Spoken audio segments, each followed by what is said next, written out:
Ya como ven, me trasladé hacia la sala nuestra de entrevista y recibo a mi primer invitado. Lo adelantábamos en la portada del tema que nos ocupa y preocupa hoy. Luego de asumir el poder el 20 de enero de 2025, el jefe de la Casa Blanca ha impuesto varias órdenes ejecutivas contra naciones de América Latina y el Caribe.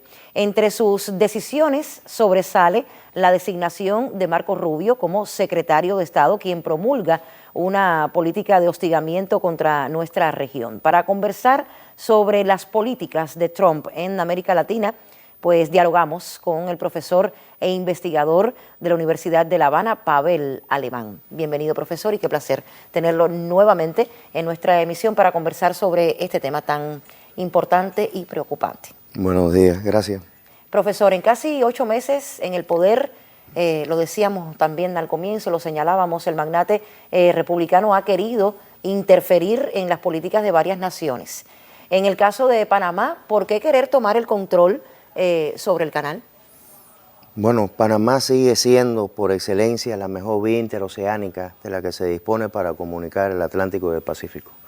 Por lo tanto, tiene una importancia trascendental en el comercio internacional, pero además en términos geopolíticos y de carácter estratégico también tiene una elevada importancia en términos de seguridad y defensa. Y pensando sobre todo en que haya un ascenso de las contradicciones entre las grandes potencias, no solamente Estados Unidos con alguna potencia europea, sino asiática en particular, es lógico pensar que Estados Unidos quiere retomar el control del Canal de Panamá, sobre todo a partir de que empresas de la República Popular China han estado en el pasado actuando como administradores de los 2 puertos del canal. Sus políticas contra los inmigrantes son endurecidas por días. Prometió llevar también adelante, como conocemos, la mayor operación de deportación masiva en la historia del país, pero no todos los países reciben este mismo trato, ¿cierto? Tal parece que los peores tratados son los países izquierdistas. ¿Qué cree usted sobre eso? En general hay una política represiva contra los migrantes latinoamericanos de otras naciones, pero fundamentalmente latinoamericanos en la actual administración estadounidense. Y esto además no es la primera vez. Ha habido otras administraciones que han tenido políticas muy restrictivas con la migración. En el anterior mandato Trump tuvo alguna similitud con este. En este en particular, claro que es un elemento de presión política hacia todos los estados latinoamericanos el tema migratorio, pero en particular para los países que tienen gobiernos progresistas. Es decir, sobre todo tomando en cuenta de que a la Casa Blanca le sería mucho más cómodo contar con gobiernos aliados afines a su visión política que con gobiernos que cuestionen lo que hacen. En contraste con promover un acercamiento a presidentes de la región que adulan su figura y también su construcción política, vemos un Nayib Bukele, por ejemplo, que le donó su megacárcel. ¿Cuál es la necesidad de gobernantes como Daniel Noboa, también Milei y el propio Bukele, de un poco confraternizar con el jefe de Estado norteamericano? Aquí hay una cuestión de afinidad política primero, de simpatía política. Pero además es cierto que Estados Unidos sigue siendo, para algunos estados en particular, un socio y un aliado muy importante. Quizás una de las razones está en intentar reforzar esa relación que existe, aprovechando precisamente las simpatías que existen entre estos mandatarios y Milei y Trump.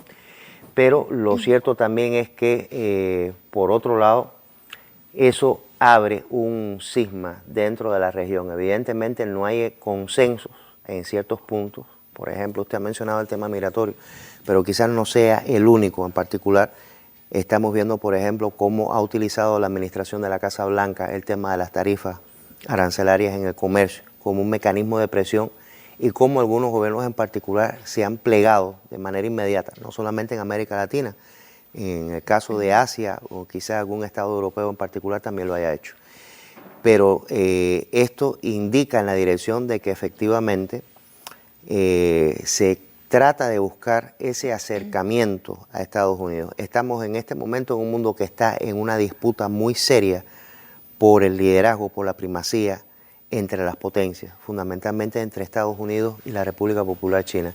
Y la percepción, yo creo que de consenso, es de que Estados Unidos ha ido perdiendo terreno relativamente en el tiempo, en las últimas 2 décadas y media, pero de manera muy acelerada y muy visible probablemente en los últimos 5 años. Entonces, la intención es tratar de detener ese declive de la hegemonía estadounidense y revertirlo, que considero que es bastante difícil. Sobre el tema de los aranceles, profesor, ¿por qué imponer aranceles tan elevados a naciones como Brasil y arremeter contra el mandatario Lula da Silva? Hay 2 intenciones aquí. Una tiene que ver, digo en términos generales, con la aplicación de aranceles, con la balanza comercial negativa que tiene Estados Unidos con varios actores internacionales, que son importantes en el comercio internacional. Pero obviamente hay un elemento de presión política también. En el caso de Brasil en particular, vinculado con la reciente sentencia judicial que ha condenado a 27 años de prisión al exmandatario Jair Bolsonaro, quien es ideológicamente y políticamente muy afín a Trump, y yo diría que es un aliado personal, es decir, existen simpatías políticas entre ambos. Estados Unidos ha enviado tropas a las aguas del Mar Caribe. ¿Por qué arremeter entonces contra Venezuela en estos momentos? ¿Cuál es el interés de Marco Rubio con la nación suramericana específicamente? Yo no creo que sea una operación antinarcóticos. Para una operación antinarcóticos uno no desplaza esa cantidad de medios navales de gran porte y mucho menos ejecuta operaciones como las que han sucedido en estos días, donde han sido destruidas 2 embarcaciones pequeñas y han sido asesinadas las personas que iban a bordo. Esto evidentemente es un mecanismo de presión política y diplomática por el momento, es decir, no hay una acumulación de medios y de tropas suficiente como para lanzar una operación militar a gran escala, lo que se diría una invasión a Venezuela, como fue en el caso de Panamá, pero sí podrían darse otras opciones dentro del terreno militar. Quizá la más probable de todas sería una operación quirúrgica de bombardeo utilizando la capacidad de misiles que tienen esas embarcaciones y la fuerza aérea que ha sido desplegada en Puerto Rico y en Panamá, combinada para identificar y asesinar a líderes políticos importantes en Venezuela. Hasta ahora lo que se aprecia es eso. Profesor, le agradecemos infinitamente su participación en nuestro espacio. Ha sido sin dudas una clase para ayudarnos a entender y comprender el porqué de la política de Donald Trump contra América Latina y también sus ansias de expansión. Muchísimas gracias. Gracias por acompañarnos. No, gracias a ustedes.